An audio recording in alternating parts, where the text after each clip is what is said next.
Shalom, peuple de Dieu, shalom, libota na Nzambe. Merci na kopesa biso tango ya kokota lisusu na bandako na bino na nzela ya internet. Bolingo na Nzambe, kembo na Nzambe ezala likolo na bino. Merci lisusu kovanda pe kozala na biso na poko na lelo na cadre ya émission na biso Femmes combattantes pour l'évangile.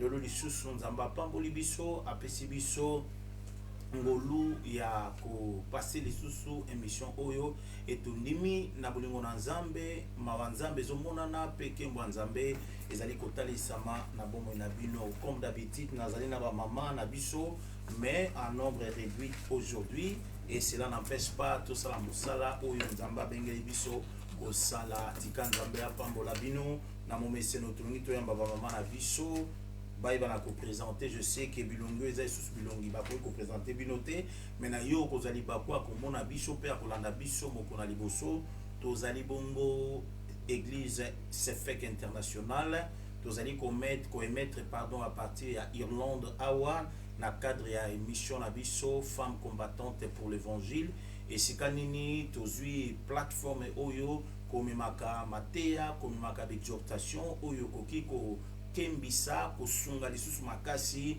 bandeko bazali katikati na ba couple pourquoi pas ba oyo babali na noté mais bazali na envoi ya ko bala bazwa ba outil oyo ko permettre bango basala libalo ezali malamu elongo na Kristo Yesu bongo na pokwa lelo to yambi ba mama na biso to koyamba bango avant to introduire sujet na biso na loboko na mobali to yambi mama se présenter na loboko na moi si pardon.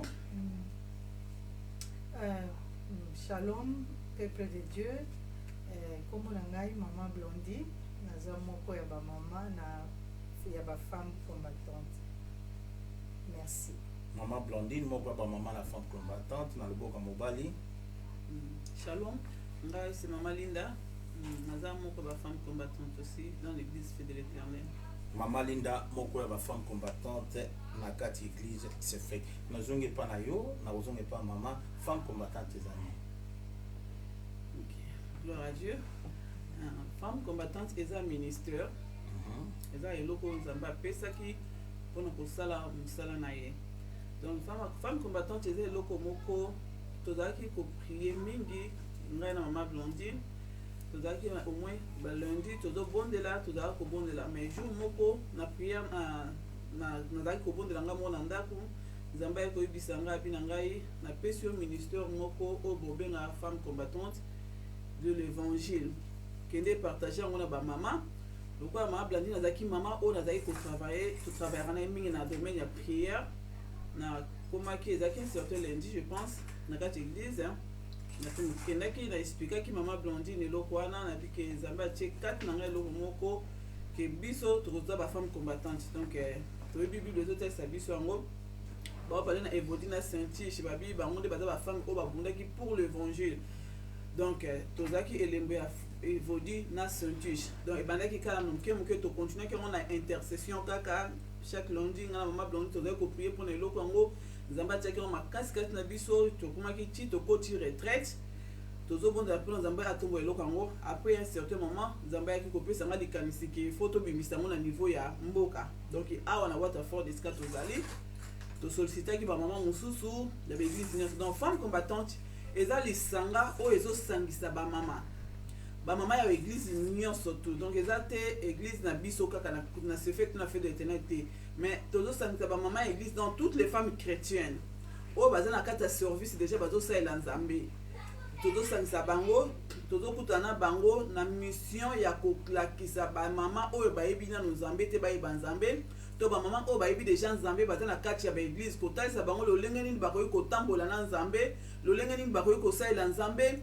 lolenge nini bakoyi kobondelaka kotelemisa ba mama o bazaki kosambela basambelaka susu te balemba bavana bandaku vu peut-être ba problème makambe be bakutanaki nango mission ya femme combattante ezali pona kotelemisa basi wana et puis toza aussi kosala ba œuvre caritative na kati ya femme combattante ko aider batu oyo tant sous nous na problème tant sous ba orphelin ba veuve ba nini donc c'est ça femme combattante mosala ezo continuer nzambe ayaki koconvaincre ke tomema mosala surtout ntina niveau ya afrique awa déjà mpa na biso awa tosala déjà deux activités deux trois l'activité ya femme combattante tosala déjà trois activités ya femme combattante donc aye tosala baactivité na biso tozwa ata mosusu mama omodéré ya église tel mama oza na protocole ya église boye mama donc tozokabola batâche na service yango ba différentes églises donc nyonso kaka mpona bit moko ya komema bamama baza na présence ya nzambe après un certain pardon voilà ezalaki tozwaki bino mpe ya briske à pied levé tobongisa émission moko tokoyamba bino oyo tokoparle na bozindo vraiment na femme combattante toyeba étendue ya champ d'action na bino toyeba dire déjà bosali toyeba oyo nini déjà boréaliser ndenge olobi sur le plan ya ministère sur le plan social et je sais que par la grâce de tokoyamba bino na émission moko oyo nous allons parler que de la femme combattante. Happy birthday. Joyeux anniversaire, maman. Merci. Joyeux anniversaire à maman, Nabiso Blondine. To you. Happy birthday to you. Happy birthday to you, Mama Blondine.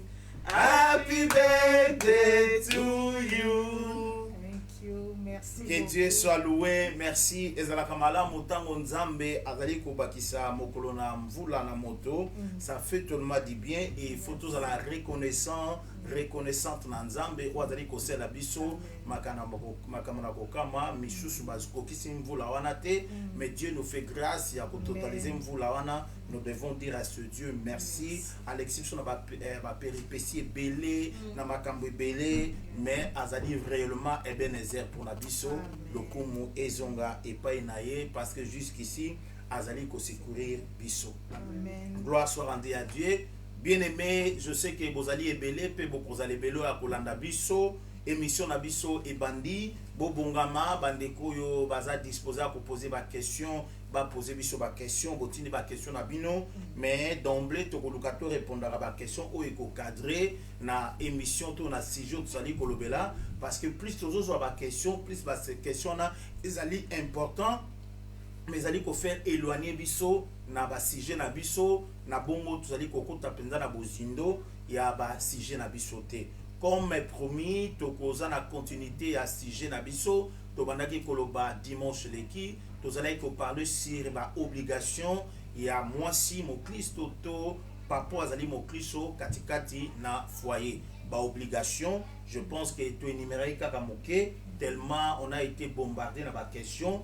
Comment qui en mesure ya ko répondre à la question là nazala ba question balé ba pesa kingai mais on ne doit pas commencer par ça parce que ça va réellement kobimisa biso libanda ya oyo tozali ba mama mi balé nangai moko mama moko kozala na ngamba ba papa nana kozala na ngamba ba papa mama Linda pardon kozanga ba papa za kozwa pare ba papa bien ko Non, tozo parler sur rôle à papa boza basi boza ba marié exigence nini papa boye ko sala 4 na ndako qu'est-ce que vous attendez quoi moni mibali mususu ba yeba raté tant mususu bazo zele alongo la poubelle mais yazo yeba que non nazana girer azawana girer pas ko longola na poubelle tu vois babilo moko ya marque wana c'est on cela donc na pouwana nde na lingi nzamba sunga bisto kende moko joyeux anniversaire maman bébé abina peso joyeux anniversaire merci beaucoup ma beti ngila nzamba pambola maman la biso partir à Belgique nzamba pambola yo donc maman vous la maman yo vous la papa donc la maman za rande likonzi anda to bandi na maman quelles sont obligations oyo maman et senil na ye ko sala katikati na ndako vous avez 5 minutes. Si ma maman Linda a 5 minutes, peut-être le cas, la deuxième étape. Maman Blondine. Merci beaucoup. Ba exigence ndenge tolobi to ba obligation ya maman nandako je crois tolobelaki sur la soumission la fois passée to peut te répéter moke na ba balandi biso bazolanda biso ka pona lelo donc maman ndenge bible ezoloba ete esengeli se soumettre tomonaki yango na Ephésiens kuna ndenge nini Bible ezotalisa biso ke mwasi esengeli se soumettre na mobali na ye. Donc la soumission pour la maman eza une obligation, eza vraiment exigence oyo esengeli mama asala yango. Donc c'est-à-dire na kati ya soumission wana tozomona respect, parce que na kati ya soumission pe tozomona l'amour et prendre soin ya moto wana. Donc tant tozo se soumettre na oyo na papa toza wana pona ko respecter ye, toza pona ko aimer. Je crois que biso nyonso lokola toyebi bolingo eza nini, parce que toza basi na mibali oyo tobalani toyebi bolingo. Donc moto yo azolinga aza obligatoirement aza obligé ya ko se soumettre na moto et azolinga. Donc comme eza pe obligation pe eza eloko lilobo nzambe recommandation oyo wuti epai na nzambe, biso ba mama ezali vraiment devoir to exigence oyo nzambe azosenga biso. Alors ba mama oyo ba se soumetaka te. Ngai lokola mama oyo tozali awa mo Kristo nani kopesa yo toli. Soko oza mama mo Kristo o se soumetaka te, ozo kende à l'encontre ya liloba na nzambe. Or eza recommandation yo nzambe aza kopesa biso au travers de sa parole. Yo pe oyebi nzambe te, mwasi nyonso esengeli ozala o se soumettre. Donc oza na respect ya mobali na yo. Quand tu respectes ton mari, je crois que même bato baza tout autour na ye bako respecter, même baninga na yo bako respecter. Mais ce que ozo respecter mobali note moko musu poko mona camarade na yo to mutu moko tout autour na yo pe alobi mabe po na mobile na yo, je ne pense pas que choqué yo, parce que yo moko déjà olobaka mabe po na mobali, yo moko déjà l'air au fin na mobile na miso bato, yo moko dénigraka e déjà na miso bato. Eza difficile o yo zo sala bato baza tout autour na yo bazo mona yango eza kaka o pe bango bako copier et ko kene même tina bana pour moi musu pe akoli tellement yo message ko finga papa yepe lera ko bala eza eloko yo loni kati na mwana yepe ta okena libala na ye amana ko finga mobali na ye. Alors eza biloko yo biso ba maman sengeli ko sala te. Non, quand on se soumet, il y a l'amour, il y a le respect. Oh, na ko ikoloba na yebite s'il faut. Ok.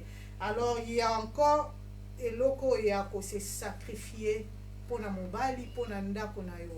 Maman, c'est un devoir de se sacrifier. Donc na ndako to yebi biso nyonso lokola ba mama na koza peut-être naza pe na besoin na sombeloko moko pona nga moko na mi sepelisa. Maintenant nazotala ba nanga baza na besoin à quelque chose, mobile nanga pe nazotala parce que c'est moi qui contrôle ba garde-robe ozo contrôlaka oyo nini eza ba besoin peut-être primaire aussi oyo peut-être na koko loba te ba to baba sengle babiloko ebele oya mike voire même eloko pe ata pantalon, tout ce que oyo monique ate na koyi ko bakisa to na koyi ko sala e plaisir na yango. Alors nga na koka vous allez na moni pe eloko oyo sepesi nga mena bino non, j'achète d'abord pour mon mari et na sokoyi ko sala pe na moni eloko mena bino na sombi na nous pona bana et eza eloko oyo pe yo nanga mama yo mama na yo ngelokola ngai to sengeli na biso kosala. Donc il faut avoir l'esprit ya sacrifice. Ya sacrifice. Eza une obligation. Eza une obligation na kati ya ndako. Mama esengeli aza na esprit ya sacrifice. Parce que yo on se sacrifice toujours pour na bato yo tozolinga. Donc sacrifice eza eloko, eza vraiment exigence. Donc eza vraiment un devoir pour na mama et kozala te mama ozaka ka selfish ne tolobaka ba uteko lobela biso sur l'égoïsme tozozwa ba mateya sur le nakatia pour les mariages, sur le mariage. Donc mama kozaka te oza même tellement oza avare olingi yo kaka même bano ya yo moko boti pola tisa bango malamu, c'est tout un problème.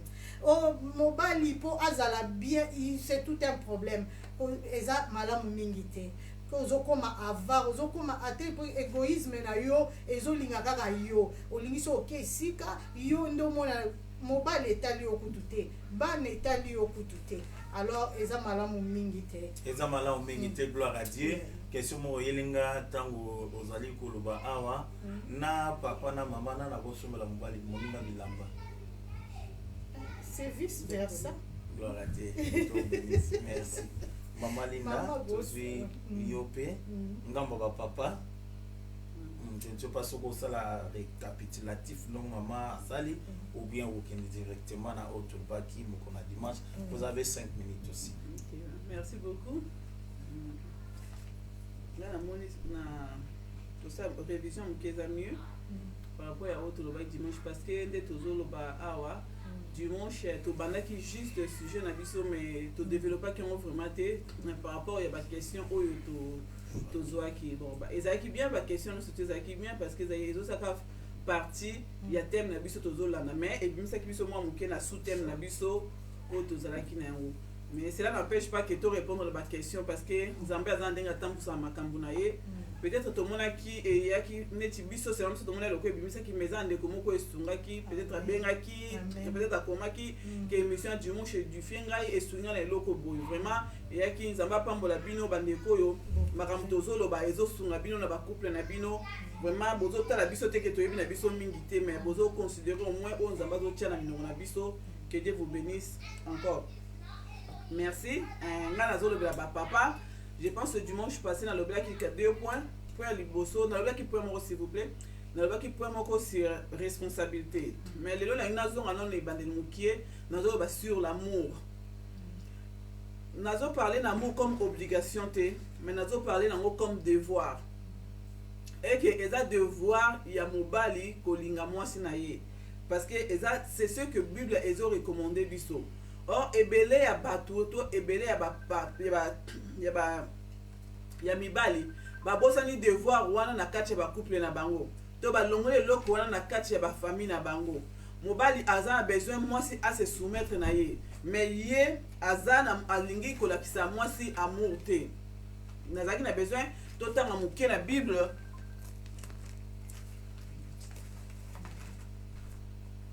incorrect.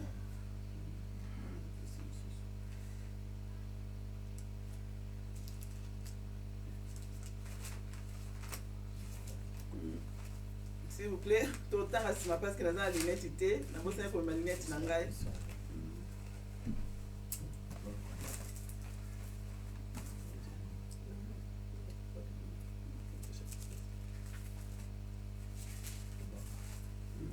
La zone ngato définir un peu tout la data Bible et Bible zo définir biso l'amour parce que na kati ba couple be tozo kuta nango au moins na mobali azana besoin moi ça to sa yoka moi ça to sa kangate moi ça nga boté mais papa zo bosa na devoir na ye et que devoir na yo ezali ko aimer tant ozo linga mutu mutu azo sentir réellement que bolingo oyo zo talisa ezo uta vraiment kati na ye eza difficile na mutu wala to na maman na à se soumettre na hotel lokola papa ba papa est belé surtout en Europe partout ba bon ici ba devoir na bango wana ba to sala devoir na bango te ya kolinga basi na bango mais Bible eza livre moko za tellement complet Bible définit biso amour yana ngaki kotanga na 1 Corinthiens chapitre 13 nazo banda partie ya verset 8 partie à verset 4 verset 4 biso la charité est patiente. Elle est pleine de bonté. La charité n'est point envieuse. La charité ne se vante point. Elle ne s'enfle pas d'orgueil. Elle ne fait rien de malhonnête. Elle ne cherche pas son intérêt. Elle ne s'irrite point. Elle ne soupçonne point le mal. Elle ne se réjouit point de l'injustice, mais elle se réjouit de la vérité. Elle excuse tout. Elle croit tout. Elle espère tout. Elle supporte tout. La charité ne périt jamais. Ah, Bible d'ota isabiso do définir biso bolingo. Nzambe Bible bi Nzambe a créé mo sala mobali. Bible d'ota isabiso na livre Éphésiens ba bi na biso Nzambe a biso mobali bi mari aimer ta femme. Toke na Colossiens toke na ti so ba partie biska so tanga. Et na principe bobo Nzambe zo pesa na mibali. Azo sa mibali pa mobali ekoki olinga mwasi na yo. Donc siko soko ozolinga mwasi na yo nde okotanga na 1 Corinthiens chapitre 13 wana omonaki babi na kati ya bolingo faut patience ezala. Soko olingi mwasi na yo il faut la passion par rapport ya ba comportement ba réaction ba biloko ba langage oyo mwasi na zala yango babi eza plein de bonté. Soko olingi mwasi na oza muto otonza na bolingo kati na motema na pona ye pe babi eza envieuse te babi ese vantaka pe yango moko te pe esanflaka na orgueil te babi charité place na la télé maintenant thème babi la charité ne fait rien de malhonnête. Donc so lingi mwasi na yo papa okosala eloko moko te ya mabe pona tina na mwasi wana babi esaka eloko moko te ya mabe yo parce que mwasi na yo azotosa te parce que mwasi na tosala boyo binga pe na koyeko linga te na konyokola ye na kobeta ye na ozongisela ye boyo non babi bolingo eza eloko oyo esalaka eloko moko ya malhonnête te pe soko otangi ntina se babi amour ezali kocouvrir une multitude de péchés. Bolingo ezali koya kocouvrir mwasi na koza na bere papa soki vraiment osa la tâche wana to devoir na yo kolinga mwasi na yo bolingo oza ngo kati na ye e koyeba kocouvrir même ba défaut ya mwasi na yo. Et puis deuxième chose na lingaki to na lobela eza sur ba responsabilité attend que ba parents papa mobali nyonso il faut la un père responsable. Il faut être responsable il y a mwasi na yo parce que mwasi na yo aza lokola mwana parce que aza inférieur epai na yo. Donc il faut oser la pembeni na ye pour na koaider na babiloko ebele même conseil eza lelo difficile au moins na mobile peut-être na kati ya ndako avandisa apesa mwasi na conseil. C'est comme si bazwi eloko na bambele ebele balega na basi basutu apesa bango baconseil. Or c'est mutu nde mutu ayeba akopesa conseil inférieur na ye. Papa belé bozonga ba responsabilité na bino lokola papa soyez le chef non seulement en parole bien si le gars moba kana za chef naza mobali non s'il y a quelque chose dans la maison sois un père responsable vandisa mwasi na yo loba mama place au boyo ça qui kambo na sepelité place bona ça qui olé peut-être au ganga olé peut-être au silika olé peut-être au agir na ndenge ya mabe zala responsable na makamno sezole kana kati anda kuna yo papa toloba ki joint tobi papa kosala musala eza important pour na papa. Et puis na kati ya responsabilité ba parents ebele ba papa ebele ba tikeli ba mama ba responsabilité. Mama mutu ketika bana classe mama mutu a surveiller ka ba devoir ya bana mais ceux qui mwana asali erreur papa mutu bosa zo silika omoni bana na yo omoni eloko boy nyoso tona eza manque ya responsabilité. Parce que muto yozo tikela ye alambela bango asukola bilamba na bango abongisela bango ndako ye moko atangisa bango soki mwana zuna classe te et comme une négligence to responsabilité ya maman ba papa to songa ba responsable. Bible zo esabiso na livre ya Ephésiens chapitre 6 verset 4. Ephésiens 6 4 balobi et vous pères n'héritez pas vos enfants mais élevez-les en les corrigeant et en les instruisant selon le Seigneur. Aba bino ba papa bo pesa bana bino kandate mais bo kolisa bango na koyeba ko corriger bango pe ko instruire bango selon bonzambe. Lelo oyo ba papa soki mama asambela kate omona même bana ba osambela te. Donc et comme lokola devoir ya ba mama so mama sambela ndamu bana na kati église mais Bible esi so ba papa bo hériter bana bino te. Ba papa ye kola manière nini ya kosola bana quand même mwana osa mabe. Yeba ndeno lo bana mwana babi bo corriger bango. Bible bo ite ko corriger babi yo papa corriger mwana na yo, corriger bana na yo. Mpe ko na ko élever bango na nzela ya nzambe ko instruire bango selon le Seigneur. Lelo même responsabilité par prière, intercession na ndako, comme mabana na église et comme responsabilité ya ba maman. Ba papa ese bazwa eloko na responsabilité wana batika. Papa tozonga na responsabilité na biso yango neza mala. Tozonga na responsabilité na biso yango neza mala. On a des questions na ngana sa place wana a beaucoup ba maman parce que vous répondre nga na jeu aspect ya vos papa.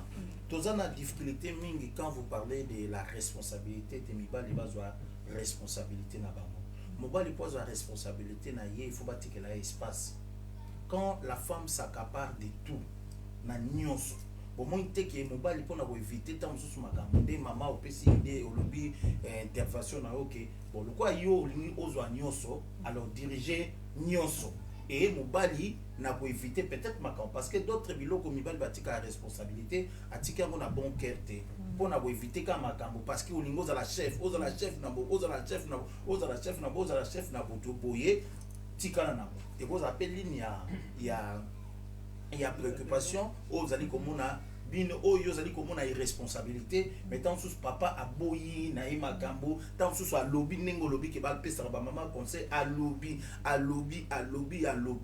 et zali koyoka na te pour éviter moto akoyi ko éviter na mezate peut-être à qui mis sens ya responsabilité mais sous nengo lobby par contre zali vrai à qui mis vraiment responsabilité na sans que les kambo et ça là. Tu vois, et là comme nous devons aussi que sunga ba maman na biso obo répondre à la question on a na pesa mon point de vue que sunga ba maman na biso il faut d'une manière ou d'une autre ko yeba ko mettre mobali na on a place na ikatat na ndako. Tu vois, ndenge mbaleleki je pense soulever le kwanate olobaki yango ko comme ça mobali responsable quand il s'est en face ba réalité o yezali il faut avoir responsabilité na o. Parce que quand la femme azozwa nyonso alingi atsala bo alingi wana tika nga mona ko sala ngo wana tika mobali akoma le garçon de course na ndako wana pe ezali point de vue nanga to répondre un peu question bien to commenter likambo na otikoloba ngala roloba merci pour la question bien constat wana olobi osali. C'est vrai que les AP n'a pas couple oyo zomona que moi si elle veut s'accaparer de tout. Oh wana eza mabe makasi parce que mobali na yo ozobimisa irresponsable devant les gens na bato ba fréquentaka bino mais en réalité il ne l'est pas. En réalité eza oyo eza posa na yete mais parce que ndenge tolobia ba maman égoïsme azo non seulement azobimisa kaka mobali irresponsable mais problème na ye plus ses alliés elle veut tout contrôler. Elle veut que yé a dirigé donc alingi ate loko moko te échappé. Alors na niveau wana et aux difficile ba papa ndenge tolobia surtout na poto omoni alingi te makelele alingi te alinyaza calme na ndaku alingi ko kende ailleurs te azala wana surtout tolo balisusu ba papa biso ba yebi nzambe azo éviter ba makelelo ekoki kofongola pe ba porte mosusu alors akolinga kimi ezala akomi kotalela yo mutu osepeli omoni ke yo ndo koki ko diriger okomi ko diriger makambo nyonso wana surtout na matière ya mbongo awa surtout na poto eloko ezoboma ba mama ye moko pe akoma alika yeso avec na TV azo zapper mais parce que toi tu veux avoir tout mbongo parce que so yebi ke so lobe wando kabola ba responsabilité peut-être côté musu mbongo papa abanda pe ko contrôler papa pe abanda ko diriger alors loko les amakambo yo lingi yo moko kaka nde osala yango alors et comme loko papa comme na moni ezana biloko mibale photo lobelango mikolo ezali ko ya to mona na nzamba perception makelele mayele ezali spiritualité na kata mariage eza aspect moko ezali important et puis gestion ya mbongo na kati ya mariage parce que zo zala un peu trouble belé ce n'est pas dit que ceux qui moi ça zo simba bon tout moi ça zo mbongo ndenga mobali nazali comment dirais-je nani mis de côté nango non parce que ezali lipambulito ezali eloko ezokoma na ndako na biso je pense na gestion na yango moi si fois ko tsanga na kati ya gestion wana otalisanga ke no tokosala boye tokokende boye tokosomba boye c'est-à-dire attaque tunazali ko gérer te na maboko boye mais na yebe exactement que tozosomba réchaud na yebe exactement que tozosomba TV donc na bovana tamso na ndako boye te moi sinanga bimena mona ina TV oh osomi TV ndeni je sais pas c'est ça osomi TV ndeni donc yo zalaka wana exact voilà balambela yo na pokwa pe tokutani c'est bon mais oyo nyonso etali makambo ndako gérance oyo ya mbongo il y a même de ces femmes omona mbongo même oyo mobali pe azosala elle s'accapare de tout ayebi ndenge nini vraiment ya kolamba mobali mpo nyonso elekaka epai na ye et que mobali akomaka kosenga yo omona tu amènes même mobali abima libanda asengaka bato na libanda bambongo mike to même devant bana baby que c'est maman qui fait tout papa donc useless ndenge ba anglais ba lobaka donc azana ye ata mwana yo secondaire mwana te que non c'est maman parce que basenga suba papa te c'est pas maman directement parce que maman ndenge dans la banque. C'est ça, maman Lindo, continue. Merci beaucoup. Oui, eza vraiment ndenge wana parce que tozomona eza ba couple belé zo vivre biloko wana. Ba papa ebele baza ba irresponsable parce que to parler de responsabilité ba papa. Mais ngana tozonga l'émission na biso je pense deuxième émission c'est au salaka to ba ki un papa oyo moni moi ça zo komisa irresponsable il faut oluka ozwa autorité na lokola mobali donc il pona ngana baba papa bozonge la autorité na quand on parle de l'autorité to bite ke beta bunda finga te bon ça loba lokola mobali comment quoi agir lokola mobali malinda naza lokola papa hein gloire soit à Dieu parce que ngana za béni na kutana na makambo na te na ndako na ngai siko soki papa wana loba pasteur par expérience ce papa wana ye alobi ok yes parce que elo on se zoaro bato bi nyo se zaka ka base couple ba problème ebele na kati ya couple ezaka ka base eza fondement biso pe bokoza attention bo banda ki bien mais après moi fissure moi ki kokota par rapport elo ko moi ko sala donc nyo se tourner tozo sa be mission tozo ba nyo so eza possible pour la réparation. Amen. Donc ce qui est difficile n'est pas impossible. Nous c'est un possible. Donc et ça papa comme ça. Papa na avant dit aza responsable. Après que ça là et le connaît soit sala. Mais peut-être moi si maman ça s'accaparer na biloko nyonso. Donc moi si a sali qui a créé que mobile a coma lokola inapte. Mais ngana zo ko exciter papa ba refuser yango. Bah refusons parce que l'autorité de l'homme ezali mutu mutapesi yango te nzambe mutapesi mobali autorité wana ki mobali aza chef na kati ya ndako lelo eno ça pourquoi parce que mingi pe ba papa tellement bazo vivre na ba fraude yabi ke mbongo onga na zozo wana lingite moi ça yeba yango moi si pe kuna na part na ye era zozo mbongo na ye pa lingi mobali yeba ngoto mo nezo kota biloko wana mais maman na kati ya ndako ekoma na ndenge nini yo mama otelemi okeyosombi biloko mobali na yebi te osombi lutu osombi réchaud osombi biloko biloko so mikem ke oui ça arrive net ça ba course na moi peut-être moi ça numéro boye naza obligé te na benga papa parce que ça biloko mais osoma na appareil to osombi ndako na friki to otini mbongo sali wesen na famille na yo osala sans que mobali na yeba non mibali baza ba responsable numéro 1 na kati ya bandako. Ce qui maman yo ozui pantalon olati, ce que maman mon Christo, c'est que quelque part ozobi malibanda ya liloba ya Nzambe. Ozo sala o Bible zo sengote parce que Bible zo senga biso to etie biso ba maman na deuxième position na kati ba famille. Papa ko za lante le quoi garçon de course ndé maman maman tu ba awa. Que yo ovanda nani biki yonto ke somba crayon yonto ke no somba et lokobo donc nanda ko no so sa po na poko ye ndoto passe mobile mo sali sarangate mobile aza na besoin kosalisa yo olingi mbongo mingi olingi o gérer nyonso yango wana lelo ozoka nzoto pasi nga personne aza mobile na osalisa yo te na otiko kana nzoto pasi na wana mbongo eza mbongo ya famille tozoloba oyo azozwa na gauche oyo azozwa na droite boya botia yango ensemble eza pete nde papa otiko loba awa ke peut-être ozosala makambo ozoyebisanga non mpo na ngai non nakupe kosala mabongo te mponga na kati ya ndako na nga na olinga ndenge wana te donc biso place ozotia mbongo fo eyebana. Amen.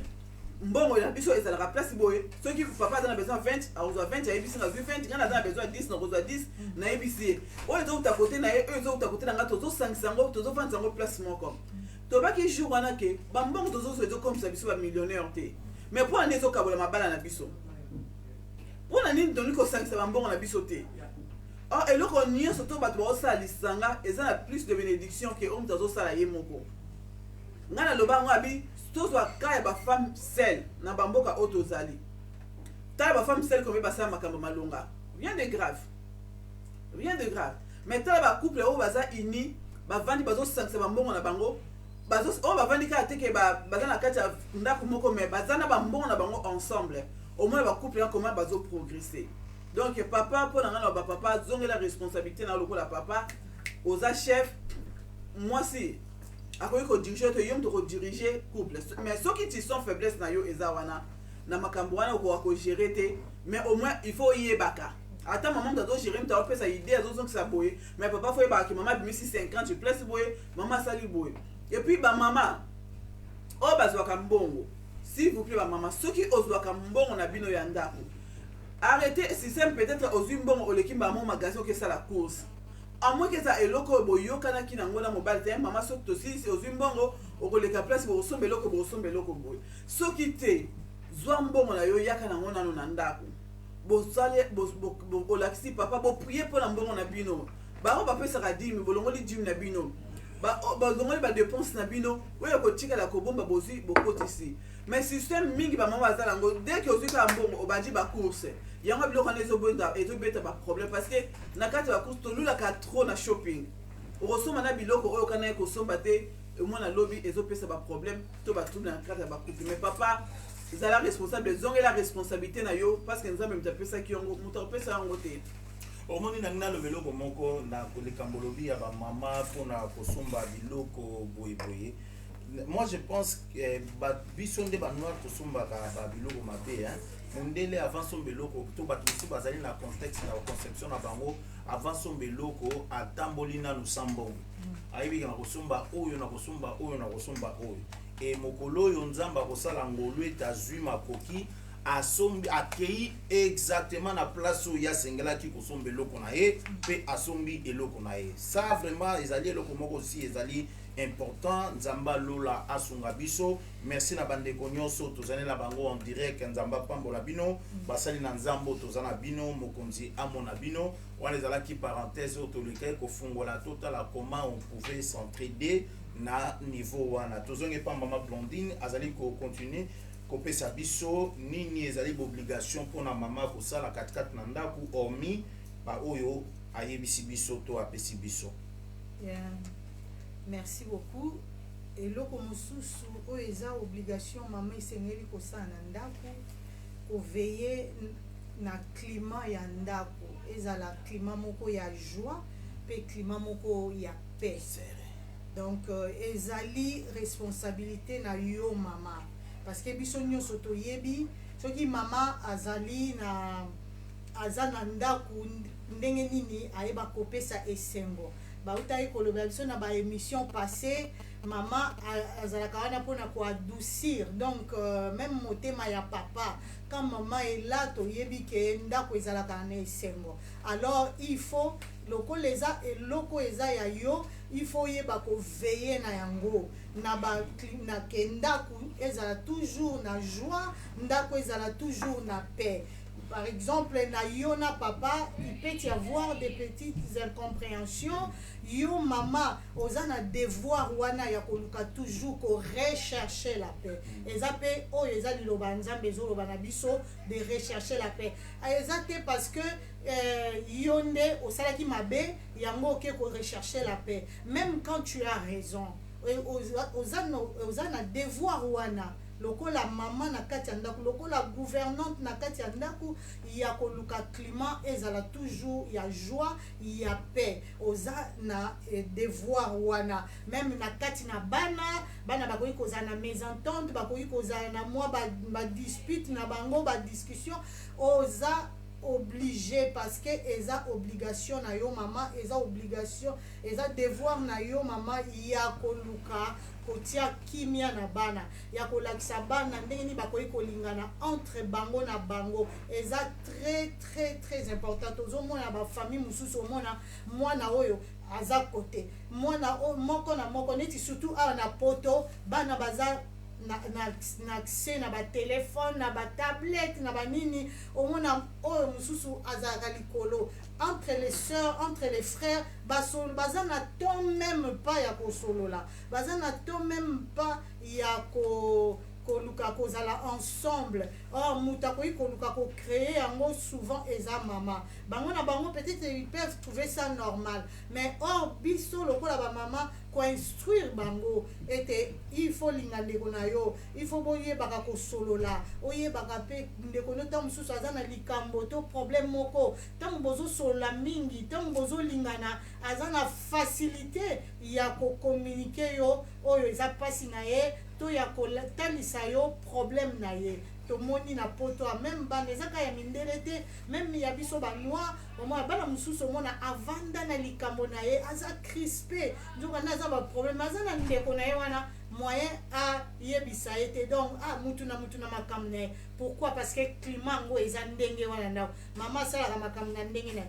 papa asalaka na ndenge na ye bana mutu na ndenge na ye or biso bamama nde tozocréer ambiance wana tomoni yango na proverbe 31 wana na 27 bazoloba cette femme veille à tout ce qui se passe dans sa maison donc eza obligation ya yo mama ya ngai na proverbe 18 22 nde tozomona mama aza bonheur donc mwasi aye epai ya mobali aza bonheur azomema bonheur alors même na vie ya mobali na yo oza obligé ya koveiller oyeba est-ce que aza bien est-ce que azomitumisama na eloko nini aza na problème ta mosusu ezaka famille ebengi omona ntango babengi kaka boye balobi na ye makambo telema oyo te tozala besoin oyo tolingi boye tala likambo boye surtout baene na famille mpe bazalaka ndenge mosusu mpe aza ene te mais nzambe apesi ye position wana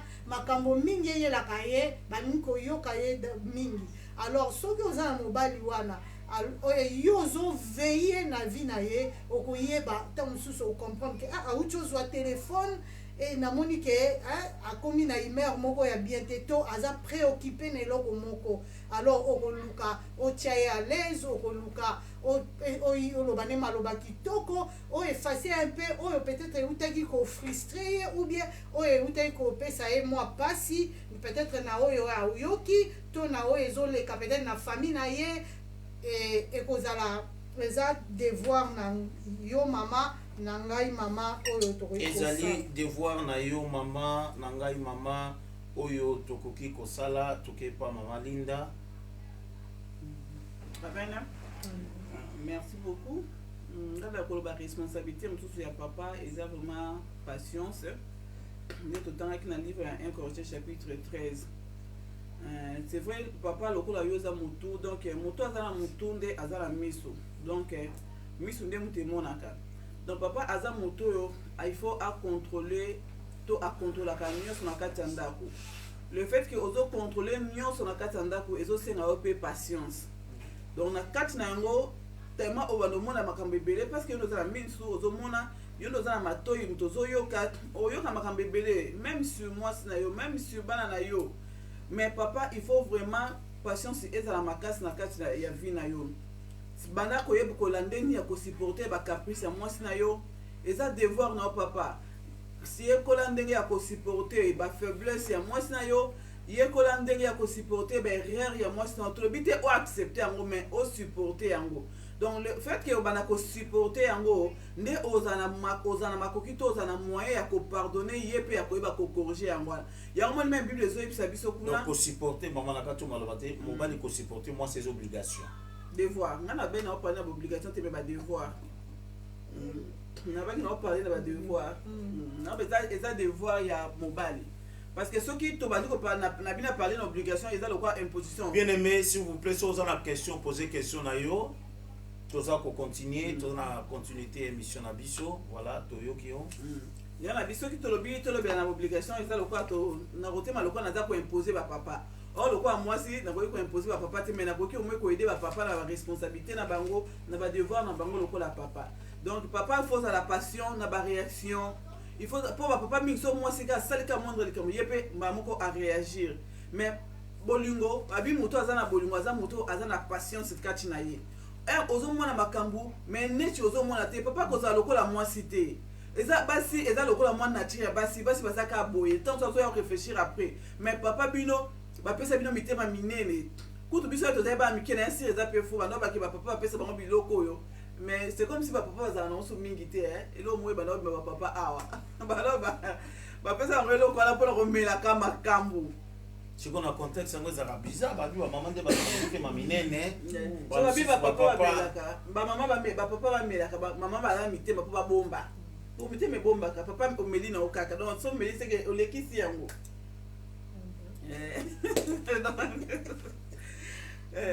Donc, papa, ils aussi a beaucoup de patience. C'est vrai, maman, quand on se comporter, moi, vraiment, moi, attention, moi, mon boulot, on a encouragé à monter, mais j'ai patience.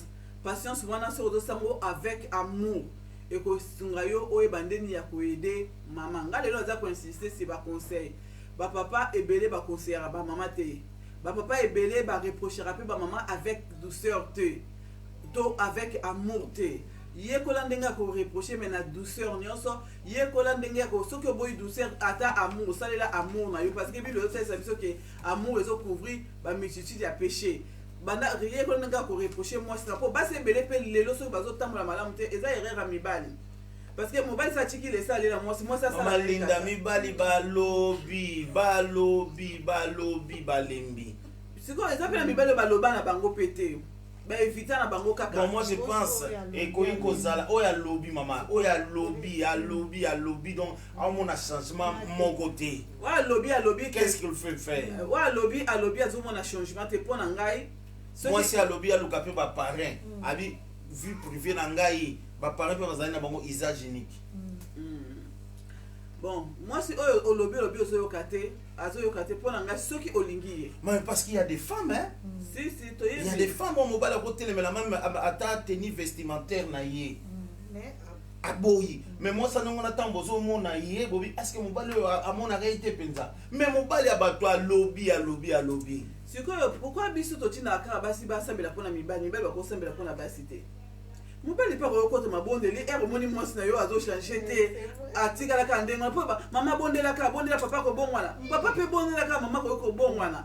So maman zo ka conseil te aboyi ba parent ba pesa conseil aboyi ba parent pe ba pesa conseil aboyi pe ba passer ba pesa conseil papa koto ma bonde so lingi mwasi na yo koto ma bonde na nzambelo banzambela lingi mwasi o mais elateli ya mwasi o nazo sepea na ngote elobeli ya mwasi o nazo sepea na ngote Maman Linda c'est vrai mon bal aboyi ko bondela analysons na bika ndenga ki mon bal analysons verset ya nani verset ya Proverbe chapitre 18 verset 22. Babi celui qui trouve une femme trouve le bonheur. Babi te que mon toi moi ça ma problème. La femme ne peut pas venir à la maison peut moi si on a appris qu'on constituer problème 4 na couple non. Bonheur à Zanani. Définition d'abord bonheur. Et donc pendant ce temps il veut te parler que celui qui trouve une femme trouve le bonheur. Ouais les astuces parce que oh my God. Il faut définir femme et puis te définir bonheur. On a tobima vraiment libanda sujet parce que on les a débat mobimba. Bien to tiens next Sunday donc muto azali bonheur na cause à casse tête na ngai donc parce que ça bonheur na ngai ça veut dire que na ba couple ba problème ko za non tozo comprendre il y a des quoi qui ne manquent pas na couple o eza facile ya kosa nini ya ko résoudre yango maman esiko tamboli mabe papa limbisanga na sala ki mabe fallait pas na sala loko wana papa yo sali mabe place maman limbisanga yo za mami na ngai mais quand ça persiste on est indigné quand ça persiste la femme est le bonheur de l'homme n'est-ce pas et là comment il faut to yebake et là quoi ils allaient combattre le la mariage na vie exacte parce que si tu as le bosso pour tout a péché diable a ko taka na couple on a disconvient par mari na kati ya mariage donc pour dire que mariage l'homme a droit de soutenir sa femme dans la prière au cas où on va défendre papa trop on a fait la ligne à côté on a maman ça asili ça comme ça toi yaza lelo yemoko na ko maman Charlotte Akimi aza yemoko nzamba pambola siko zali maman Charlotte maman Kapi nzamba pambola bino. Ok. Donc il faut te comprendre que diable a partout. Diable a combattre ba couple depuis le jardin de Dieu, il faut combattre ba couple. Yango moni yo mo lo barobi ada azaki mo bala malamu na kacha ya jardin akoko ba ke moi sur na vanda na la présence sans Nzambe na zara nga bien awa okute nga ba nyama okute nga biloko ta lelo yo ko benganisa ngai abi okay yo loka Nzambe bengani biso yo ke na ndenge na ngana ke na ndenge na ngame bilo bina biso ada na moi sene basaki nini bakena kinzira moko ataki te que moi si mutasaki mabe yango pour dire que lokola combat ezana kata ba mariage et yaka sata yaka ko sa mibalité poto ba sata ko mi ba na basi qu'est-ce que c'est le bongo la comment ka sata ko sa ka mi ba na basi ya on a zo expliquer non non ba ke bis le comment ba couple ka que sata ko singa yi wala ba akosa ka ba papa le akosa ka ba papa Satan a cause à papa, so papa ko inekobo. Oh, j'ai été tenté, les diables m'a vaincu. La majorité a baké bi bon mais maman, Satan akosaka ba mama na niveau nyonso akosaka ba mama na niveau nyonso akoda ba mama na gérance akosaka mama na mama mbongo akosaka Satan akosaka pe ba mama ba papa na makamba gérance mbongo ngasi na mona Satan vas-y c'est pour faire l'ambiance de l'émission. Vas-y, allez-y. Bordé contre mon papa. Allez, vas-y. On vous laisse les temps. Il y en a pas que Satan a cause à la pour les locs n'a jamais d'aider à cause qui moi c'est. Mais les locs Satan comment cause à la papa. Mais souvent on a fait comprendre papa que responsabilité la bino en tant que responsable, il faut voir que Satan cause à la maman. OK. Il y a cause à bino à cause à la maman. C'est que Satan le cause esprit, il faut combattre dans l'esprit. Donc bilo ko zo mo les changer te pas maman na yo, pas moi si na yo. Okoy ko bonde la pona ngo, okoy ko longola ngo na prière. Bon ba so bino pour na bino pona. Okoki ko bonde la pour ko longola on a prié. Si vous avez des questions à poser, vous envoyez vos questions, nous sommes là pour en répondre par la grâce de Dieu. Tozali wana, tozali kolobela sur obligation ya moi si mo Christo, to mobali ozali donc en fait tout coréen, to loba, maman, to papa, katikati na foyer. Ezali eloko ezali tellement important. Pourquoi? Parce que kozanga koyeba eloko wana ezali kosala moi saza ko s'attendre te mobile sala mobile loko la yebi teza ya ye amesala nango pete basala contrat mongo te ke yo bando sala bo akiye kola nango te, tu vois. Eloko moi saza li kozelango mobile sala mobile yebi te ke fois sala ngo moi sa ko bando kobeta libaku asunga kangate aida kangate aida kangate ndenge moko pena moi si mobali pesa important à moi ayeba o ni nezali obligation à moi si maman Blondine tozui yo lisusu o approfondir penser na yo tozali kolobela. Si vous avez des questions, vous posez vos questions par la grâce de Dieu, nous sommes là pour vous répondre. Avant na pesa lisusu obligation moko na nyaki na kende na o maman Linda zai koloba. C'est vrai tant tozoloba ke ba maman pe bazaka tenter, oui. Parce que le diable vient à la raté au mobali to moisi. Oui, mais biso ba maman. Tant que bazolo ba bonheur wana babi moi mobali a trouvé moisi a trouvé bonheur. Ezali parce que Nzambe a pesi yo nanga capacité wana ya komema bonheur na vie ya mobali wana. Alors loko la pesi biso capacité wana ya komema bonheur na vie ya mobali wana, donc tozape na capacité ya kobongisa ya kosala ete ndako na biso ezala toujours malamu. Ata soki parce que même si diable azo tenter ngai to diable akoti na ngai nga nazo ibake nga pe ngande mutu na lingi mbongo mingi ngande mutu nazo mema moi désordre awa to yeba mami soki na yebi ke ngande mutu na kangaka mingi ngande mutu na sala to yebi siko diable wana nga moko pe parce que ba pesi nga capacité wana ya ko mema bonheur na koki pe ko luka na nga bonheur yango na koki ko luka yango na nzela ya prière ndenge pe tolobi papa pe akoki ko bondela mais ngai moko soki vraiment na lingi libala na nga ndako na nga ezala bien na ko éviter même na fungolela Satan na porte na ba mama ka bato balingara libala ezala bien ba papa balingara ngo te ba papa eza déjà eloko papa soki alingi mama aye abali ye ayene na ndako mama siko aza na 80%. My God. Ngana lobi parce que eza liloba Nzambe oui eza liloba Nzambe babi c'est lui qui trouve une femme trouve le bonheur. Mais comment bonheur akocha 100 mètres? Comment bonheur akobengana ye? Si comment bonheur akoma obstacle. C'est pourquoi l'homme quittera son père et sa mère. S'attachera. Awa ka bo mona ke bonheur atocha 100 mètres. Bonheur atocha nani donc ba maman ba 100 mètres. Tozongi na Afrique. Ba papa wana o il faut ba aimer. Ba monde ba to ba ba maman à 100 mètres. Ah, en Afrique, il y a des assutés. Il y a des assutés. Il y a en Afrique, il y a des assutés. Et ça n'est pas la souté. Et c'est modernisé. Jamais. Na Afrique, ça va papa ne va bien naka ba maman. C'est à wana kala. Ba maman a la pose bazo bien naka la tête. Maman Linda, biso to so ko loba to lobara a na Congo ba maman ba koma sunga ba papa. Siko yo mo sunga na obenga no sunga. Na olia ndenge ni. Na ozali pa ndenge ni. Wala eza to moko ya mukie. Mais dans les mariages en Afrique, ceux qui m'ont pas la rose ani na mbongo te. Mais moi c'est aboy moi si il me voit bon abenga na moi c'est aboy ka moi si wana eza ba biloko eza quand même ba culture ba mboka auto zo vanda eza bon parce que ceux qui sont en Afrique moi c'est bien la mobile te bien na moi Maman Linda, problème na biso tozali koloba awa ezali proverbe 18 verset 22. Balobi na biso na Biblia. Balobi na biso na Bible et na repétion même à ta verset mot sur biblique on peut hériter de ses pères de biens de maisons mais moi si à malamu proverbe 19:14 babi moi si à malamu nanya kozwaye ça dit quand un homme se déplace maman azotala yo soka mobali akomi tina niveau maman ya ko se présenter ya ko pesa mbongo ya libala ya ko honorer yo ya ko même on a c'est qu'elle l'a trouvé à toi ozali vraiment likabona nzambe bonheur vraiment ya nzambe mais comment ramener la bonheur on a katikati na ndaku bonheur akomi basende mais les amis belle peut ba comme basende pour na basi na bona bonheur akomi sende pension na bino c'est comme si basi kande bato baza mabe na kati banda non tolobi basi baza mabe te mais tolobi basi baza na capacité ya kobongisa ya kosala ete makambo nyonso ezala malamu te bapapa omoni bapapa ndenge nzambe acreye bapapa baosepela na yo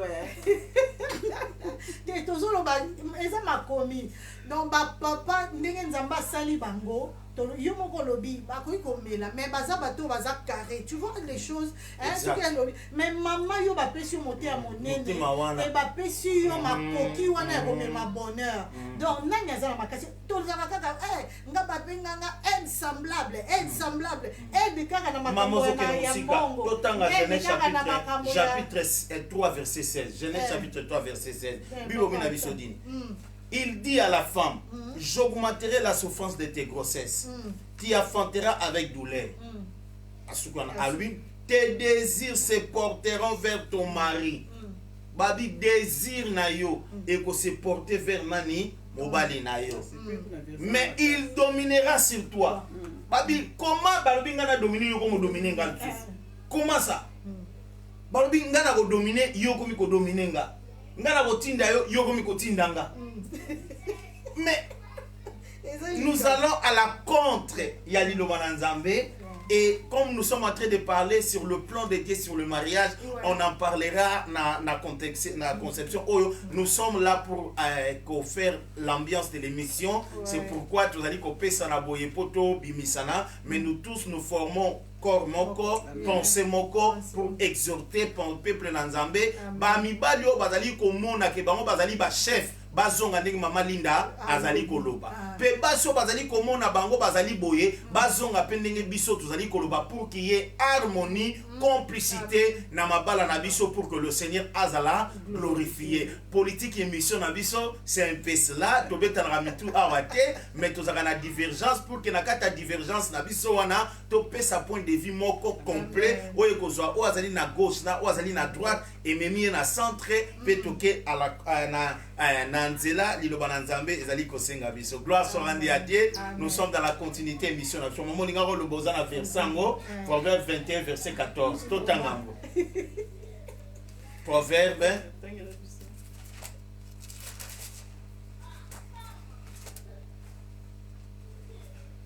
Proverbe 19. Vous avez pas que un mari fidèle c'est un don de l'Éternel. Si toyebi tolobi que mobali faut azala mabe eloko biso tozoba tobi mobali tango azui rôle na ye azojua ngo malamu et mobali pe azui place na ye ya chef mais quand il y a un problème maman yo babi yo bonheur qu'est-ce que tu dois faire okozuka toujours rechercher la paix oyoki déjà toyebi ba mibali na nature na bango nga wana eza constant nanga mibali na nature eza même difficile mobali asenga pardon bazam par exception bazali mais difficile na nature ya mibali mais sikoyo akoki kosala ngo na ba geste akoki kosala ngo na cadeau akoki kosala ngo nelomo mais akoki koloba na mono eza moi pasi mais yo pourquoi biso ba mama tosalaka ngo mona oseli obi papa sorry. Pourquoi? Parce qu'on doit rechercher la paix. Parce que yo, il faut même toujours bonheur. Et ça, il faut que maman a toujours wana pour rechercher la joie, la paix, l'harmonie. Maman wakanga kandate, aki ma pe chambre te.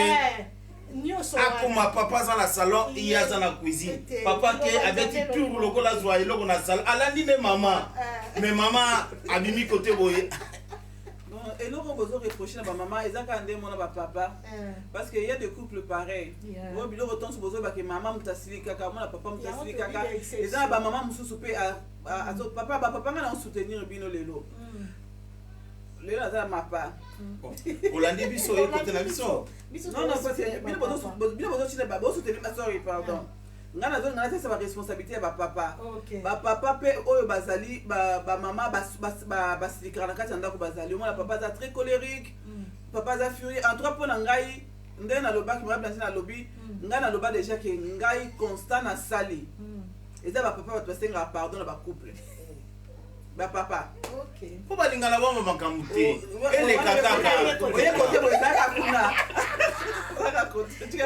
nga lelo nazanga moko makabina mama charlotte balingana bama makambo te akomema mesa atoka nga nayebi bapapa nde vraiment preuve nde ke papa mokozo apesa exemple awa couple moko pastora bawumela alobi asali 40 ans de mariage ayoka place mwasi nasengai pardon te et puis par expérience nga mpe naomona yango c'est vrai l'exception ne manque jamais mpo na ngai bamama basengaka pardon bazali bamama bazocomprendre bazomikitisa mais la plupart mpo na ngai oyo basengaka pardon ezali bapapa nde basengaka pardon epai ya bamama mais eza mpe na bapapa oyo bazali très méchant na kati ya bandako bapapa oyo soki mwasi alobi likambo ya moko réaction mosuku so mwasi alobi kapa abimi na ye azongisi na ye donki bazali bapapa ya bongo mpo na ngai nazona oloba boye bapapa il faut tochange bacomportement na bino bochange pardon to te bochange bacomportement na bino bokonza nzambe to bokonza likolo eza kaka mpona bamama te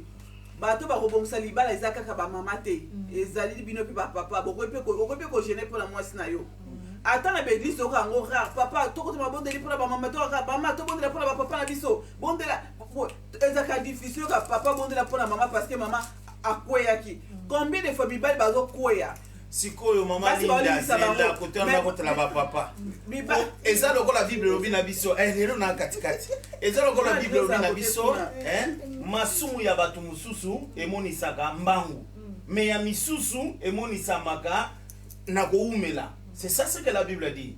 Mbeba ya bapapa telme ganga kezalaka ya libanda emona na kala miso bato moyen bobombango ezalaka te. Mama bondela pona papa mutima kasi papa ko bima papa kena njili yake boyo toluki arracher papa mama papa mais ko ya ba mama ezalaka pisi ya se ya katikati ya ndaku o ezali ko ganga te.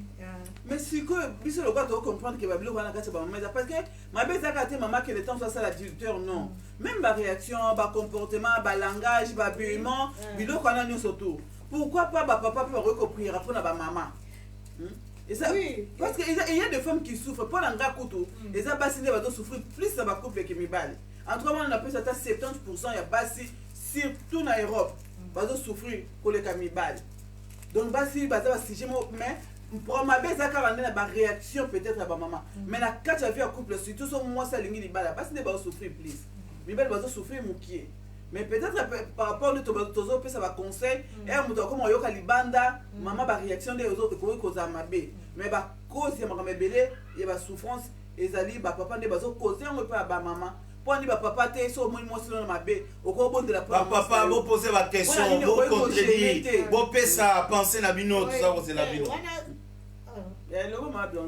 wana to eza na raison lokola bana na nzambe lokola bamba couple oyo toyebi nzambe biso oyo tozosala émission toye po ete bacouple ezala malamu tokoloba ete c'est vrai tozoloba teke basi fo basalaka plus to mibali basalaka moins mais oyo tozoloba eza kaka ke de deux côtés soki moko na moko ayebi rôle na ye oyo esengeli ajouer na kati ya ndako to na kati ya mariage na ye je crois que base pe eza fondement eza oyo tolobi ye soit vanda azwa esika na bavie ya biso na bacouple naza sur bamakambo mingi oyo tozoloba ekozala vraiment muke ekozala penza te parce que moto ayebi ndenge papa teki biso. C'était une révélation que j'ai vraiment saisie et ça l'a bien mingi kalobi biso je sais pas si nakolobango malamu alobaki alobi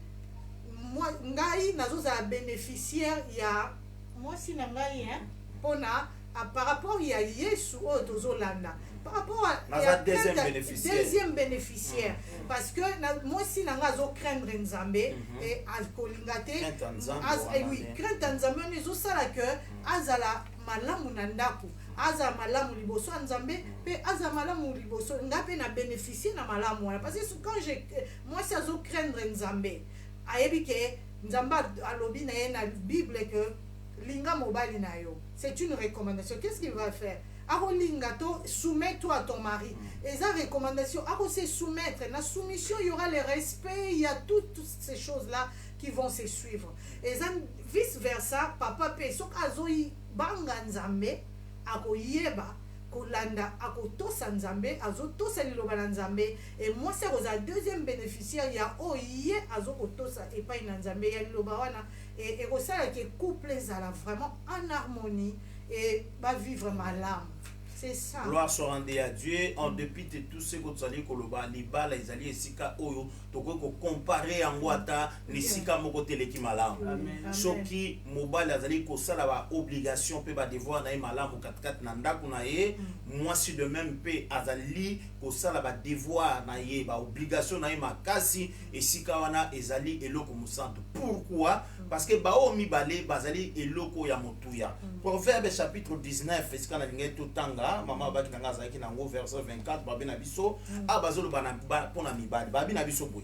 On peut hériter de ce père une maison et des richesses. Mais une femme intelligente est un don de l'Éternel. Balobi mwasio ya mayeli na 18 22 balobi na biso oya moun azu mwasi azu bonheur. Mais awa baye koloba na biso mwasio ya mayeli. Amen. C'est-à-dire mwasi akoyi kozala mwasi maza zoba azotya désordre na maboko na ye akozali ndenge mona mwasi balobi azali ko détruire ndako na ye na maboko na ye moko. Mais awa balobi na biso moto akoki ko hériter. On ne peut pas hériter une femme auprès de ses parents. Ça ne se fait pas. Babi tokoki ko hériter ba bien. Tokoki ko hériter ba ndako. Ndako akoki ko remplacer mwasi na ote. Héritage est quoi remplacer moi si na ote. Mais babi oyo a tu moi si ma intelligente azali likabo et outil et pas une Nzambe. Ces derniers temps nazali kolinga to consolider ba couple na biso. Enfin que to pesa nzela na diable était pour à détruire ba couple. Pourquoi bien aimé dans le Seigneur? Ceux qui même couple ezali malam au monde la spiritualité même ya batuana et gozala au zénith. Spiritualité ya batuana et gozala malam occasion de chute gozala te, blessure gozala te, babando sambele sika moko, babando gêner même sika moko, au monde même partage na bango même conception ya makambo na Nzambe na bango egozala élevé. Mais quand le couple vit dans les désunions, tant que couple bazali ko vivre na séparation ya pensée, bavanda randa kumoko ba se séparer déjà na chambre. Baza na chambre moko o atalaka na nord o atalaka na sud. Baza na ndako moko o asalaka makambo na ye muso asalaka makambo na ye. Là vous ne pouvez pas comme na royaume na Nzambe. Bayebisi Yesu Christ nini question moko na sepelaka na babi tu chasses les démons par Belzébou. Yesu ebisi bango royaume moko te soki za na besoin et subsister et que kozala diviser. Vous ne pouvez pas bien aimer dans le Seigneur subsister na mokili oyo devant ba démon, devant ba situation oboki kokuta nango na couple na bino si na katikata couple vous êtes divisé. Il faut que Dieu vous fasse grâce pour restaurer couple nabino. Comme Maman Linda a dit, c'est tout à fait normal. L'homme a la possibilité, il y a que prier pour notre couple naïe, appeler sa couple naïe, orientation, ni couple naïe, singeli, et zala. Pourquoi? Parce que azali bénéficiaire, il y a couple wana. J'ai toujours dit dans le mariage est la banque. C'est que tu mets na banque na yo, oza na facilité à kokende kobimisa na banque wana. C'est ça dans le mariage. Soko ozali ko lo na biloko malam obu kape biloko biloko ya malamu mais soki ozali kolona bablessure ozali kolona badéception ozali kolona batrouble oyo bakopesa yo ekozala mpe batrouble. Il faut comprendre aussi dans chaque action il y a toujours une réaction. C'est pourquoi lokola bato, c'est pourquoi lokola bana na Nzambe nous devons tout faire bien aimé pour na ko vivre libalo ezali rose a pour na lola libalo ekozala te. Okosenga mpe Nzambe te obala na lola parce que libale ekozala te okende obunda na lola okende otya moninga 100 mètres na lola. C'est pourquoi il faut en profiter. Ndenge bibobi na biso, si vous avez trouvé que le Seigneur est bon, accrochez-vous de lui. Soko moni ete libale eza malamu kangama na yango telemela biloko nyonso bien aimé dans le Seigneur ekoki kopesa o pasi katikata motema na yo po e attaché et détruit couple na yo. Lève-toi comme un héros, landa eloko wana telemele loko wana. S'il faut imposer maman maboko, imposer maboko. S'il faut imposer papa maboko, imposer maboko par la gloire de l'Éternel. Alléluia, gloire soit rendue à Dieu. Nous sommes là pour la pensée en Zambé. Maman Blandi, Topesio Maloba. Si vous avez quelque chose à ajouter, tu vous la maman Linda pour un clore. Lingai kobakisa nini obligation moko protection. Moi si azana devoir ya ko protéger mon bali. Amen. So une protection toujours ko défendre yé. Donc même ses enfants donc azana obligation à ko protéger. Toujours mona basi mususu mona na famille na ye mobali na ye penza bima pepele. Pourquoi? Parce que ayebite ninyoyo donc pour na ye likamuke na ndako na ye likamuke erreur moke mobali amema na famille même na, non seulement dans la famille même na ba camarade mobali a pepele. Pourquoi? Parce que ayebi ko protéger mobali te azawana masolo nyoso ata oyo mobali asalaka ya mike ba défaut et azawana pona ko betela ba camarade na ye. On a su bakamani bazota ba moni ba oyo mobali pamba. Donc pourquoi ce qui est pas ça la ka basi muso eza loko asaka bi ngam na me makambo na ndako mobali avant ndaka ninga vanda na bano to bota azala ka wana azaka loko l'étiquette. Pourquoi? Parce que yé mutazo me mandako mbongo na ndako et azosala mais ninge tozo ba moko totala ka ba parents na biso nakala bapa nga nazotala couple bapa parents na ngai nazoye baba mama na biso bazoyebisa biso mama na biso wana grand-mère na biso mutazako yebisa biso abi mama na bino ntango babalani na papa na bino avandaki na mosala te mais mama na bino mutabandaki kosala ye mutazo s'occuper na ndaku boye ntango papa na bino pe aye kobana mosala bamemi couple na bango bia wana mona azopesa biso baconseil obi moni soki bobali il faut koyeba kosungana mwasi na mobali. Voilà, tous ceux qui vraiment jeunes, on n'a même pas une idée à mariage, mais les solos et yaki, azobete la bison nini, ba parents les solos qui le lopang na bango nini, bazai ko vivre vie na maman la bina zako ba bien nga na ko tanga na ko bala na ko sala. Abi e sape makambo e ya na vie na ye. Abi makambo zako loba yango pe e kokisama. Maman la biso zaibo. Mais aucun jour na utika lo mona te ba parents ba swana to ba loba boeto mama loba te ngai mutu na bandei ko nga kutu mutu na zai ko sala ezaki boy me biso ba mama ya lelo soki na sali mo elo yo pesa ka nini yo sala ka nini ngai kaka ngana kenda ka na sala ka tozo yeba ko protéger mibali te eza eloko yo ba mama ata Nzambe a permettre yo zwananu alors sala yango na bolingo sala yango na motema na yo mobimba pona mobali yo abali yo honore yo apesi yo kombo pona mobali yo aye na vie na yo e bozwi bana e bozomona bonheur wana mbongo surtout na makambo mbongo ndenge papa bi faut vraiment tozwela ngo temps mbongo ekabola biso te po biso ba mama ka soki na bandi neti surtout na bandi kosala ekomika ke ngana kendaka ngana salaka yo ekomaka lokola nzembo alors ba papa mona ezo agase ata lobi te ndenge tobi surtout ba papa ba Kristo ba yebi Nzambe aboyi na ye trouble na ndaku omona zo yoka kaka nde tolobi boye maloba biso bamama tolobi bapapa baacte na bango ya mabe egangaka ndenge papa uti me maloba ya biso bamama kaka na ndako ezoboma bapapa obimisi liloba boye pa ekati ezokisi na motema yango mpe bazoba biloko wana nyonso tu alors toyeba koprotege même bana na biso koyeba nini oyo tokoki koloba na bato libanda mpona bana na biso et vraiment ekozala malamu parce que mosusu efrustraka même bana et vraiment tozosala attention na kati ya bacouple na biso ndenge nini tokoki koprotege mibali na biso bamama nayebi ke gloire soit rendue à Dieu. Merci. Bandeko baza na ba préoccupation bandeko so bazo bakisa makanisi na biso souci ezali est-ce que ba conseil nyonso tozali koloba makambo nyonso tozali koloba ba mama bazali kochangwa pratique wana ezali ba préoccupation bandeko mosusu bakoki kozala nango ndeko mosusu apesi biso pensée na ye wow mon frère nzambe apambola yo patusiona esika ozali na mama Joana nzambe amona yo natanga pensée na ye alobi 1 + 1 = 1 selon Matthéa, n'est-ce pas, mon côté ami betaka nzoto na ito amisala kango mabela c'est apparemment chez Sissi balobi le 2 devenant cette chair soki bolingo ezali couple ekosala nyonso pona ko se satisfaire na nyonso na couple soki tembe mbongo ekomi kukule intérêt soki ekomi partagé 1 + 1 et Koufi. Zamba Pambolao, c'est vraiment quelque chose de bien. Nous sommes là. La femme, Azali comme épouse, Azali comme premier ministre, katika na couple. Zamba Pambola Bino.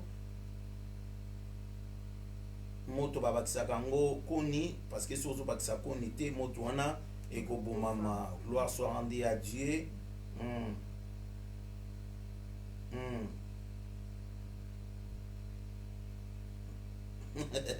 balobi soki mama aza na kanda papa kanda na ekitaka ti na bana oka aza neti papa na ye mwana oleka boye ka bagogoli ye pourquoi bana baozala victime soki mwasi ntango mosusu mobali na ye asali eloko moko ezali ntango mosusu malamu te asepeli nango mais toutes ces choses là à la fois ezongaka mpe epai na bamama bino lokola basi na bakristo comment vous pouvez kosunga ndeko wana autant mosusu incompréhension ezali moi prise ya position ezali tellement za na colère akoki ko se défouler peut-être te akoki koloba peut-être te ale bana bakomozwa na bango babigogo pampa mwana oleka bo yo tala aza net papa na ye kende kuna bino omoni soko baza bazombo bino omoni bazombo so baza bashwaili omoni bashwaili so baza baluba omoni baluba obiselela baluba penza azoloba na papa na ye mais directement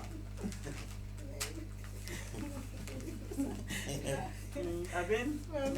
Donc, j'attends le papa c'est na yo de maman na isa maman ba ça eza vice versa eza tout ma papa papa papa so mona za bizali moko ka obizela la famille maman na yo ba maman pe ka bizela la famille papa na yo bon eza biloko ekokuta vraiment na ba couple ya bana nzambe te mais il y a bien zali hein il y a bien zali biloko mususu ya ambiance quoi hein abina neti papa na ye azalo ke longo la maman na ye na sens il y a bien quoi na sens ingénieux na sens ça il y a ko plaisanter na katikati ya famille quoi na sens il y a bien ça va mais na sens peut-être il y a un jour que azazo baloko la papa na ye non wana bebisi donc wana lokola bana nzambe ekokuta na couple na biso te tokoki kosala ngote question papa moko a posé awa lobi est-ce que ba conseil toujours pesa ba mama bazosalela yango ngana nalongaki papa otuna nano est-ce que ba conseil biso tozopesa biso moko tosalelaka yango peut-être question ega il fallait sala bongo nga wana eza prière na ngai je pense même lobi nazali na papa nazali to notre temps ngabi prière na ngai ezali tant tozovanda ana liboso toloba rien que makambo toza capable ya kosala pe bosalaka oyo tosalaka disons toloba makambo oyo tosalaka donc mpona ngai je suis certaine que makambo biso tozoloba awa yango biso tosalaka na kati ba couple na biso c'est pourquoi même toyebisaki bino ke mokonzi tobi toyebi nyonso tuti toyebi te ke ba couple na biso eza parfait mais au moins tozosala befort to atteindre vraiment tokoma na statut wana parfait ya mariage toza na besoin tokoma na yango donc mingi ya baconseil tozopesa eza biloko biso tosalaka eza biloko tozopratique mpe biloko tozoyoka eza mpe biloko oyo tozovivre peut-être na bacouple mosusu yango nde tozoya koloba ko ba mama ko sala makambo tozo loba wa ezo dépendre na biso te biso toza awa tozo pesa tozo tia semence et puis toza ko arroser eza nzambe nde mutu ayaka kokolisa semence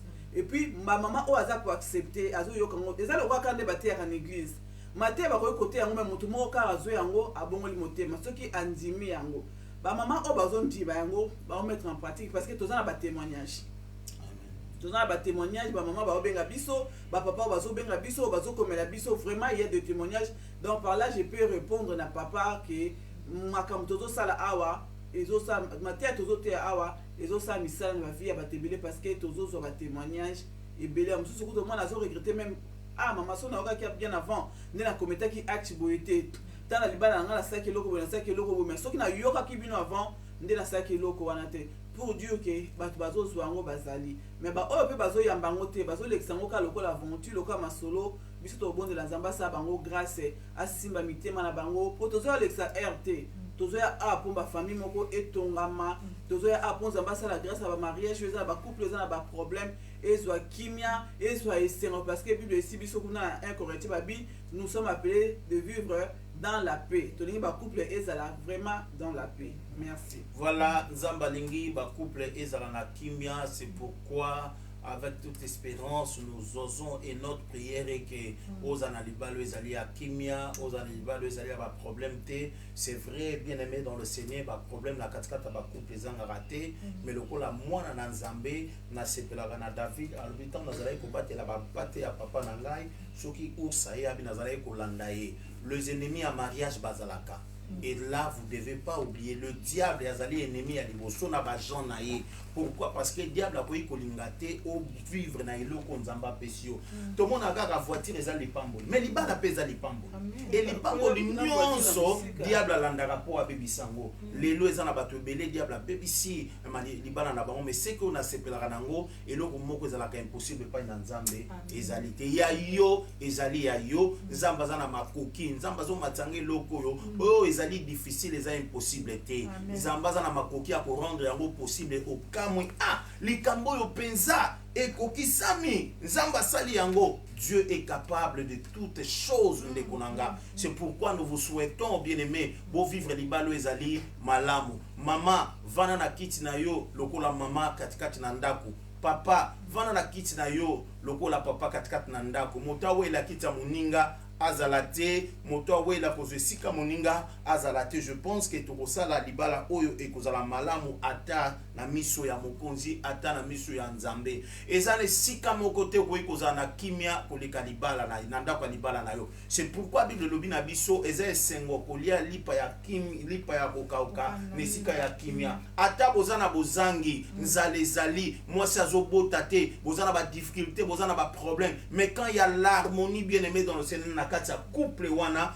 omona joie koleka mutu azana bana koleka mutu baza kolia misuni mesiko kuna makofi ezali ba 100 mètres ezali. C'est pourquoi bien aimé lokola bana na nzambe nous devons calquer ezala biso mibali ezala ba maman mariage na biso à l'exemple ya Christ balobi il s'est donné lui-même pour na église mobali mi pesa totanga jango na Malachi balobi na biso rôle mobali pardon na Ephésiens chapitre 5 babi mobali il faut à nourrir moi sinaye et à protéger moi sinaye. Nous avons cette responsabilité bien aimé dans l'Éternel pour ça na biso ezali nzamba restaurer mabala okoma ki même na suka ya kopanzana nzamba restaurer yango pour ça nzambe ezali bien aimé dans le Seigneur ata kutulibala na sepela nzembo ya mama tete Njungandeka alobi ata libala ekufa oya yo ya bomwana abi yakaka kepa na Yesu akozongisa yango atozomona luiri espoir eza susu te ndenge makambo zokende bani kokende na suka mopesi libala wana azali soko kei koluka ye akose souvenir bien aimé azalaki témoin na bino mokolo lobaki je t'aime oyo mususu azongisi aussi je t'aime et quand l'amour est encore là telema ne lâche pas prise bondela nzambe nzamba zana makoki bien aimé basoterel bayaka basa makangu basa libanda baza basoterel ba problème oyo diable ayaka kokosaka na ba couple eza na basoterel baza basoterel ayaka kolongola harmonie katikati na libala po ete nkembo ya nzambe se manifeste te e libala nde mama linda lobi lokolo ezali eloko ewuti na nzambe le diable atikaka yango te akombataka yango. Mais je vais dire à quelqu'un babina biso na Bible, résistez au diable et il fouillera loin de vous. Tika nzamba pambola bino bozalaki ebele na kolanda biso ngolu po boningo na nzambe ezala kati na bino tokomi na suka ya émission na biso ya mokolo na lelo nzamba zala bino na bino nzamba bomba bino tokutani dimanche ezali koya na 16h juste. Voilà, dimanche on va voir parce que tozana kilt dimanche wana dimanche prochain tozana na émission na biso te parce que kilt obana na 12h to viteskane nzambe ya ko mema biso pe après cela tozana na moi agapé alors dimanche ezali koya kilt pardon émission na biso ekozala te kilt ekobanda na 12h. Ozana Waterford, ozana Irlande, na Cork, na Dublin, na Gaulois, escanyon sozali, tozana besoin oya ensemble to glorifier Nzambe, oya confina kibiso, pe Nzambe oyo a déconfina kibiso. Ngana zalaye koloba, ezaki batute ba confina kibiso, ezalaki Nzambe abatela kibiso parce que mokolo moko balinga babo ma Yesu ayaki pe na Joseph falobi na Joseph zwa mwana na ngai kende na ye na Egypte avanda kuna etango Herode akufaki azonga lisusu koloba na ye zwa mwana na ngai kende parce que ba oyo bazalaki koluka kosala ye mabe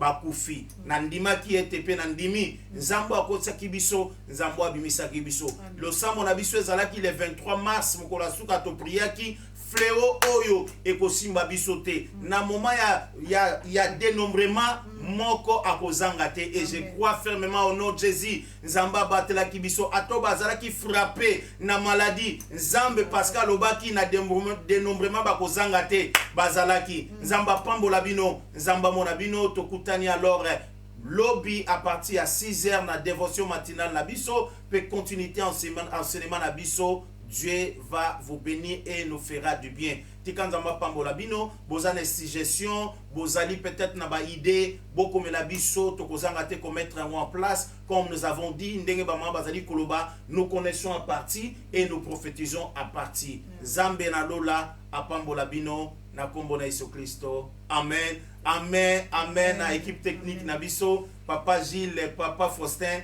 Zamba mona penzamba pambola bino, na kombo na Yesu Kristo. Amen. Amen.